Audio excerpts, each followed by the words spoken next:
Your Samsung phone has some amazing settings buried deep inside the settings app that a lot of you guys don't even know about that can make your phone faster, smarter, more personalized, and even keep you safe. And the craziest part is most people have no idea they even exist. So in this video, I'm going to show you guys Galaxy settings you should be using right now. So let's not waste any time and get right into it. All right, guys, now the very first setting that we're talking about is one that I suggest everybody enable because this one can keep you safe. And what we're going to do is go into our phone settings, swipe down to safety and emergency, select unknown trackers down at the bottom, and make sure to enable this feature. And you can see what it says right here is you'll get a notification if an unknown tracker is detected traveling with you. So your phone will now scan for any trackers that could be around you and notify you if it detects any. So if anybody ever plants an AirTag or a smart tag on your belongings, maybe on your luggage or your car, your phone will be able to identify it and alert you. Now, while we're on the topic of safety and privacy, there's another really cool feature in your gallery app that can keep your private photos and albums hidden away from prying eyes. So what you want to do is go into your gallery app, hit on the menu right here, and if you're on the latest version of One UI 8.5, you'll see a new option here called Private Album that when you tap on it,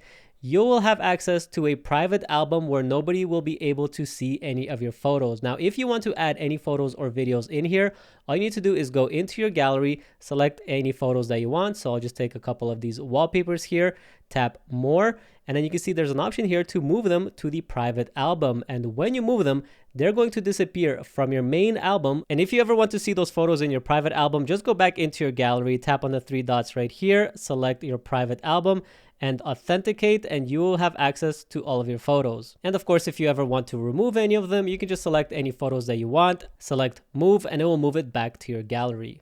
Oh, and by the way, you guys are always asking me about the wallpapers on my phone. So if you want access to all of my wallpapers, I've actually put them in a Google Drive. And if you want access to that for free, all you need to do is go to my Instagram, follow me, and DM me wallpapers, and I'll send you guys the link for free because I'm a nice guy like that. The next feature I think everybody should be using on their Galaxy phone is a feature that very few other phones offer, and Samsung Galaxy is one of the only phones out there who actually lets you do this, and that is the ability to stack your widgets. So you can see up here, I have my weather widget, but if I swipe on it, I also have my calendar widget, and if I swipe again, I have my Samsung health widget, so I can track my steps, my calories, and just my activity for the day. And the ability to stack your widgets is a great way to add more important information to your home screen without overcluttering your display. Now, to create a widget stack, all you need to do is first add a widget to your home screen. And if you don't have one, just long press on your home screen, go to widgets, and you'll see a list of all the widgets that you can add. So we'll go down here to the weather one. Now you can select what size of widget you want. So I'll tap on this one, tap add.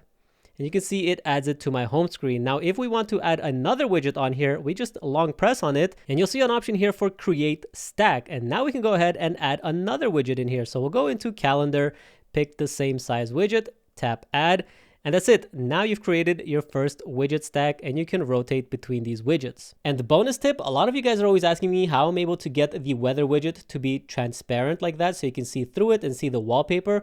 Well, once you have it added to your home screen, just tap on it, go to settings, and then right there you'll see a toggle for background. All you gotta do is just toggle that off, hit save, and now you can see you have that transparent weather widget that looks really cool. The next Samsung Galaxy feature you need to start using is one that you're not going to believe I'm telling you to use, because this has been something that everybody has been turning off and avoiding for years. And that is Bixby, because Bixby with the latest Samsung update has gotten amazing because Samsung has integrated Perplexity AI into Bixby, making her one of the most useful AI assistants. Now, before I show you a few of the things that Bixby can do, you probably haven't used her for a long time, so I doubt she's mapped to any of your buttons or shortcuts. So I'm going to show you how to enable her before we move on. So we're going to go into our phone settings, swipe down to advanced features, select side button, and right here under long press, change it from whatever assistant that you're using back to Bixby, and now we'll be able to invoke Bixby with that side button. Now, here are some really cool ways that you can use the new and improved Bixby. I went on a trip a couple of months ago, and instead of having to go searching through hundreds of photos to get to those photos, I can just ask Bixby to bring them up. Show me all the photos from San Francisco. And just like that, you can see Bixby will fetch only the photos in my gallery from my trip to San Francisco. So now I can look back and reference anything I want. Another really cool way that I use this is to search for anything in my gallery. Sometimes I need my ID, maybe I need my social insurance number, or I need a picture of my license plate. Well, instead of having to dig through thousands of photos to God knows when I took that picture, I can just ask Bixby to find it. So I can say, find me a picture of my license plate. And just like that, you can see Bixby will pull up all of the photos with cars where there is a license plate visible. And this is my car right here. So if I ever need my license plate in a pinch to register my car or pay for parking, I can easily access it right away without having to go into my gallery and go searching for it. And because Bixby is so deeply integrated into the Samsung OS, you can control any applications that you want. So you can use your voice to set alarms, reminders, add things to your calendar, or even enable certain settings. So sometimes I go out to a coffee shop to work, and instead of having to ask for the Wi-Fi password or connect to some sketchy Wi-Fi networks, I like to just hotspot my phone to my MacBook and use the internet from my phone. And instead of having to go through all of the settings to find the hotspot setting, all I need to do is just ask Bixby to turn it on. Turn on mobile hotspot.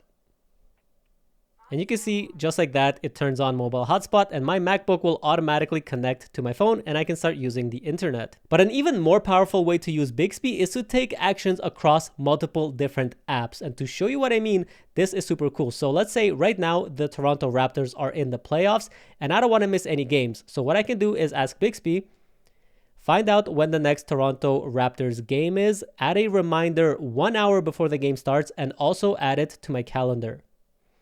And you can see in one command, Bixby executed everything that I asked. It looked up the schedule of the Raptors game, added a reminder 1 hour before the game starts, and also added it to my calendar. Now, let's say you're also on a diet and you just had a pepperoni pizza and you want to log it to your Samsung Health Diary. Well, instead of having to search for all that, open up the app and do it all manually, you can just tell Bixby, I just had a pepperoni pizza. And look at that, it will open up the Samsung Health app to the food log and I can select the pepperoni pizza I had and then select my servings and I will get the calorie and macro breakdown of what I ate, and now I can add it to my food log. So as you guys can see, Bixby is super capable now and there's a lot of really cool things that she can do. And if you guys want to see a full video of all of the things that Bixby is capable of, I'll leave a link to the full video that I created down in the description below. So definitely check it out after this one. Now, ever since Samsung removed the Bluetooth capability of the S Pen, a lot of people have been saying that the S Pen is kind of useless now and they're really just taking away all the useful functionality from it. But there's actually one still really useful way that I use the S Pen every single day that some of you guys might not know about. And that is to take screen off memos. And the way that this works is when you are on the always on display of your phone, if you pull out your S Pen, you will have the ability to write on your display. And the way that I use is to set myself reminders, because if something isn't right in front of me, I'm most likely going to forget about it. So maybe, for example, I need to go to the grocery store after work, so I can write pick up apples. And then instead of saving this and having it get tucked into my Samsung Notes and then forgetting about it, what I do instead is hit this little pin icon right here. And what that will do is pin that note to my always on display. And now as I'm using my phone throughout the day, when I lock my phone and my always on display turns on, you can see that that memo will show up on my always on display. And anytime that I look over at my phone, I will immediately be reminded about what I need to do. This is definitely a feature that has saved me a lot of time. So if you're as forgetful as I am, definitely give this a try. Alright guys, now this next feature is one of my favorite Samsung exclusive features that no other phone can do. So if you have a Galaxy phone, definitely give this a try because it is incredible. Because what you can do is manage your notifications by categories. So to show you what I mean, first what we need to do is go into our phone settings, go to notifications, select advanced settings, and down here at the bottom you'll see an option that says manage notification categories for each app. This will be disabled by default, so go ahead and enable it. And now what you're going to be able to do is manage your notifications by categories in any app that you have installed on your phone. So let's use Instagram as an example. What you can do is long press on Instagram, tap on the little eye icon right here, go to notifications, and right here you'll see an option for notification categories. And now you can see that you can manage every single notification category on Instagram. So you can go through here and disable any notifications that you do not care about or do not want to get from Instagram.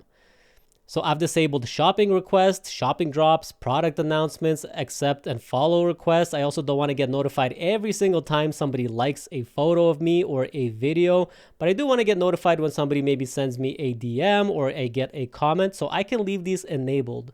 And now I'm only going to get notifications from the things that I actually care about, and I'm not constantly being spammed with notifications about things that I don't care about. And the best part is you can of course do this on any app on your phone. So Facebook, TikTok, Telegram, YouTube, Reddit, and any other app on your phone. You can manage all those notification categories and set them up to your liking. Now, if your hands are ever busy and you can't physically interact with your Samsung phone, but you don't want to miss any important phone calls, here are two really amazing Samsung Galaxy features that you can enable that will allow your phone to announce the name of the person who is calling you and also give you the ability to answer or decline the call using your voice. Now, to accomplish this, we're going to enable two settings. And the first one is to go into your phone app, tap on the three dots up here, go to settings, and swipe down a little bit until you see answering and ending calls, and then select read caller names aloud, and just enable this feature and set it from over Bluetooth to always. And you can also enable read caller names twice. So now what your phone will do is read the name of the person who is calling you anytime that you get a phone call. And now to be able to actually answer or decline that phone call with your voice, what we're going to do is look for the Bixby app on our phone. This should be installed by default on most Galaxy phones. If you do not have it, just go ahead and install it from the Galaxy store. But once you have it, long press on it, select Bixby settings, and swipe down to talk to Bixby without wake up and enable this feature. And that's it, you're all set up. Now with these two settings enabled, your phone will say the name of the person who is calling you. And if you want to answer the phone call, all you need to do is say answer call. And if you want to reject the call, you can just say reject call. And the best part about this is if you answer the phone call using your voice, your phone knows that your hands are probably busy. So it will answer the phone call on speaker so that you can actually hear and have a conversation with the person that you're talking to. Now, did you guys know that you can turn the back of your Galaxy phone into a button? And you can see when I double tap the back of my phone, it will take a screenshot. And when I triple tap, it will open up Spotify. Now you can of course map this to any actions that you want, but to set this up, what we're gonna do is open up our Good Lock application. If you do not have Good Lock, highly suggest you check it out. It can completely change the way your phone works. And if you wanna see a full Good Lock video, I'll leave one in the description below. But for now, what we're gonna do is look for the Registar module in here, right here. And right here where it says back tap action, go into here and make sure to enable this feature. And then you'll see we have an option for double tap and triple tap. So first let's set up our double tap by going into here. And you can see we have a few different options that we can map this double tap to. So I have it set to screenshot, but you can go through here and select whatever you want. And once you've set that up, go ahead and go into the triple tap. And if you want to set this up to open up an app, you can see down here we have open app. And if you tap on this little cogwheel, it will bring up all of the applications that you have installed on your phone. So you can go through here and select whatever app you want. And once you're done, you're all set. Now, anytime you double tap the back of your phone, it'll take a screenshot. And if you triple tap, it will open up that app. All right, now have you guys ever lost your car in a parking lot and then you're walking around the parking lot trying to beep it like an idiot, trying to hear it? Well, you're never gonna have that problem again thanks to Galaxy AI. So what we can do is go into our phone settings, select Galaxy AI, and go to the Now Brief, and then select Content to Include. And if you swipe down a little bit, you'll see an option here for parking spot reminders. Now again, this will be disabled by default, but when you enable it, you can see what will happen is the Now Brief will remind you of your parking location when you park somewhere that is not your home or workplace. And you can even take a picture of where you parked your car and add it to your Now Brief so that you'll have a visual reminder of exactly where your car is in the parking lot. This is definitely a feature that I could remember many times that could have really helped me out. So again, if you ever lose your car in a parking lot, definitely give this a try. All right, guys, now here's another Samsung Galaxy exclusive feature that I can't believe more people aren't using, because this one is super convenient. So what you can do is go into your phone settings, go to sound and vibrations, and then look for separate app sounds. And what this will allow you to do is separate which applications will play sound from the Bluetooth speaker and which ones will play only from your phone. And the reason that this is so useful is because if you're ever driving in your car and you're playing music from your phone, and then you open up maybe TikTok or YouTube, all the sounds from that app will overlap on top of the music that you're playing in your car, and everybody will hear what you're looking at, and it will also ruin the music. But what you can do is set it up so that certain applications applications will not play through the Bluetooth speaker, but only play on your phone's speakers. And setting it up is super simple. All you need to do is enable this feature, tap into app, and select any of these compatible applications that you do not want to play from the Bluetooth speaker. And then we're going to go back here, select audio device, and make sure to set it to phone. So now what's going to happen is my Chrome, YouTube, Instagram, TikTok, and WhatsApp will only play audio through my phone and not through my Bluetooth speaker. Next, what we're going to do is enable flash notifications so that anytime we get a notification on our phone, it will flash the display and the flash on the back so that we will get a visual cue that we got some kind of notification. So if it's ever on silent or far away from us, we will be able to see that we got a notification. So to set this up, we're going to go into settings. We're going to swipe down to accessibility, select hearing enhancements, and here we're going to go to flash notifications. And now we have an option between the camera flash and the screen flash. Now in here, you can also select which applications you want the camera flash to work for. So when you go in here, you'll see a list of all of your applications and you can enable or disable whichever ones you want or don't want. And the same for the screen flash, you can do all apps or specific apps, and you can even change the color of the screen flash. So you can tap on here, select whatever color you want, and then tap save. And that's it, you're all set up. Now, anytime that you get a notification on your screen, the camera flash on the back will flash and your display will flash the color that you selected. So you will get a visual cue every time you get a notification. And now that you guys have set up some of these awesome Galaxy settings on your phone, be sure to check out this video for some of the best quality of life features that I suggest everybody enable, or check out this video for some amazing hidden Samsung Galaxy settings that you might have never even known about. But that's gonna do it for now. Thanks for watching, and I'll catch you guys in the next one. Peace.